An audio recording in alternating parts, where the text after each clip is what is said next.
Hey guys, and welcome back. I'm Simon, bringing you another Magic the Gathering theory video.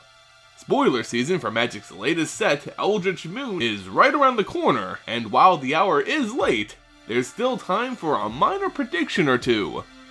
With the first preview card of the set, Wizards dropped probably its most well-kept secret, even though everyone already kinda knew.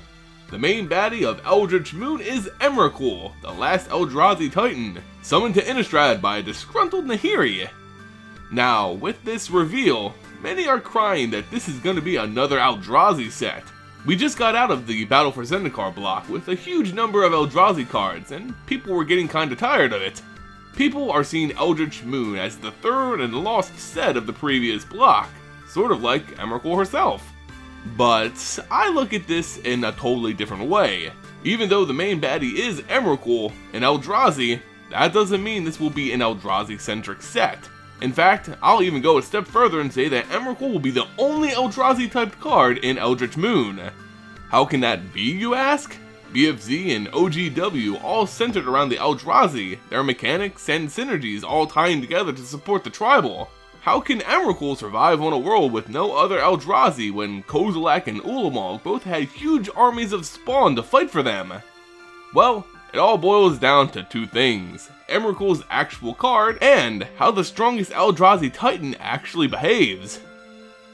First, let's look at Emrakul's new card, the Promised End. Right off the bat, we can see it's vastly different to the cards for Kozilek and Ulamog. Unlike Kozilek, Emrakul has no waste or colorless mana cost. This was a major theme in BFZ and OGW, and was crucial in playing many Eldrazi cards. We only saw a few instances of this mechanic coming back in SOI, nothing to suggest that it was going to be used in the block.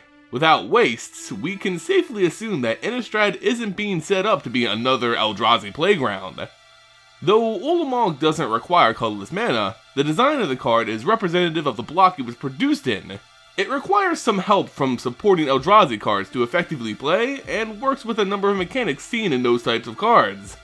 The new Emrakul also represents the block of her production, that being SOI and Eldritch Moon. As such, she works with a number of mechanics prominent in SOI, leading us to believe that these mechanics will make a return in Eldritch Moon. These were mechanics seen in humans, demons, and devils. It would be very, very strange for Wizards to just copy and paste these mechanics and stick them on some Eldrazi. It just wouldn't make much sense. But the card itself isn't the only clue to this development. We still have the character of Emrakul herself. How she goes about consuming a world is far different compared to her late brothers. Emrakul is known as the largest and strongest of the three Eldrazi Titans. Where Ulamog and Kozilek destroyed reality and matter, Emrakul distorts thought. She bombards planes with a pressure that assaults the minds and energies of all living things. Humans, angels, even plant life isn't spared from her influence. Weak minds fall with little resistance, and when a mind bends to Emrakul's will, the body changes. They become a servant of Emrakul, fighting for her in the same manner as the spawns for Kozilek and Ulamog did. Although they are twisted and deformed, taking the form of their new master, they aren't technically Eldrazi. Their physiology may have changed, but this doesn't make them true Eldrazi. They become mutated horrors. This is the main creature type I think we'll see in Eldritch Moon fighting for the side of the Titan. No more Eldrazi, but rather these twisted creatures bent on serving their lord. We still have to wait till... Oh.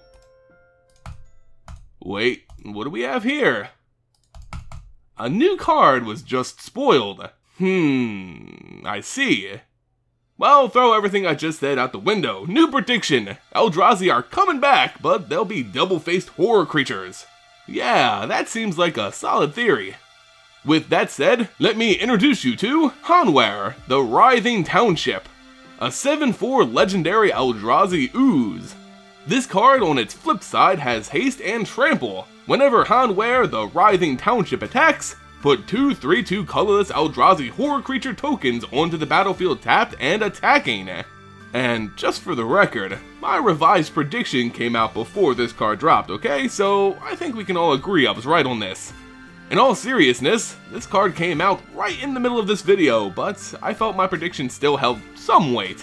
We don't yet have the reverse side of this new Legendary Eldrazi, thus this won't be a true spoiler video. But I think it's safe to say that Emrakul will be corrupting a lot during her campaign on Innistrad. This town won't be the last to transform into an Eldrazi monstrosity. Anyway, we still have to wait and see. Will there be a plethora of Eldrazi and Eldritch Moon, or only a few scattered transforming ones? Let me know what you think in the comments below.